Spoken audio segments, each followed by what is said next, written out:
I want to clarify something from my most recent video about playing it safe or really living your life.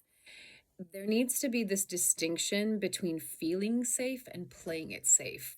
So, feeling safe requires us to go into ourselves, to take that journey inside of us and go into our most tender, sore, wounded, scared, places within ourselves, our inner child, our, the parts that just feel scared and want to feel safe, right? So the first point is to go inwards, to really go into, what scares me, what triggers me, what are my insecurities, what are my fears, where are those coming from, why are they there, what do they need, so that I can feel like my nervous system is relaxed and calm, and therefore I feel safe. And I feel safe because I know that I'm there for myself. I'm not abandoning myself. I'm not rejecting myself. I'm not neglecting myself. I'm present with myself no matter what arises, whatever I think, feel, or experience. I've got my back and I'm there. What that does is it gives us a sense of confidence and security and safety, the true feeling of safety, which is an internal state of being. And therefore that of course affects us physically, because if we emotionally feel safe, physically we will also most likely feel safe in the world. Once we have that, then we get to feel the confidence to have the courage to go out and live our life. And courage is something that, we think that to be courageous means that we have no fear. No, it means that in the face of fear, there is this part of us, courage, that's like, I'm going to take your hand and I've got you. You're not doing this alone. I'm doing this with you and we can do it.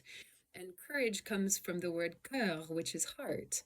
So we need heart. We need to be in that place of compassion and love and kindness and gentleness with ourselves so that we feel safe, so that we can have the courage to then go out and live your best life.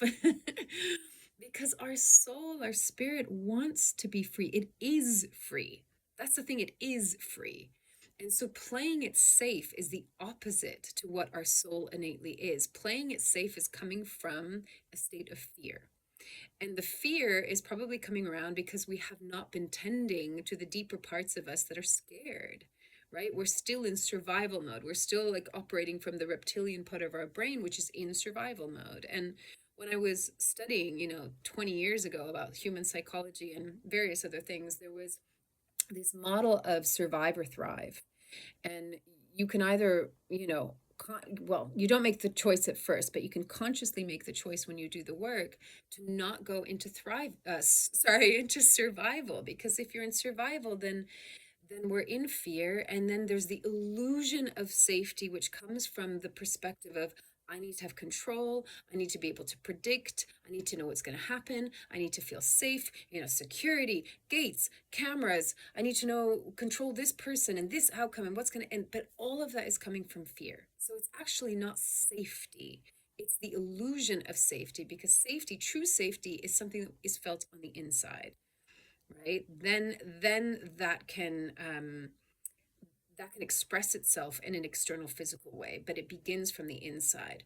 When we're coming from fear, the illusion of safety is on the outside. Make my environment feel safe so that I feel safe, where it has to be the other way around. If I feel safe within myself, I will create naturally a safe environment around me. I will have healthy boundaries. I trust my instincts, my intuitions. I'm discerning. Who do I let in? Who do I not let in? It has a ripple effect, right? But it has to start from within.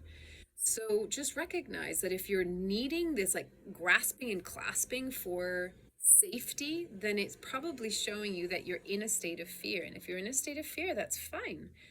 It's human. But what it means is go tend to that fear with love and compassion and kindness and forgiveness and patience and presence. And then once you've tended to that, you'll recognize that you want the freedom. Why? Because you are that. Your spirit is that. And it wants to live. It wants to truly live and be liberated and have no limitation and no censoring and no editing. Live. But we feel safe when we're free. And we feel safe when we're showing up with love for ourselves. So that's it. Take it or leave it as feels right for you. Loving you from afar.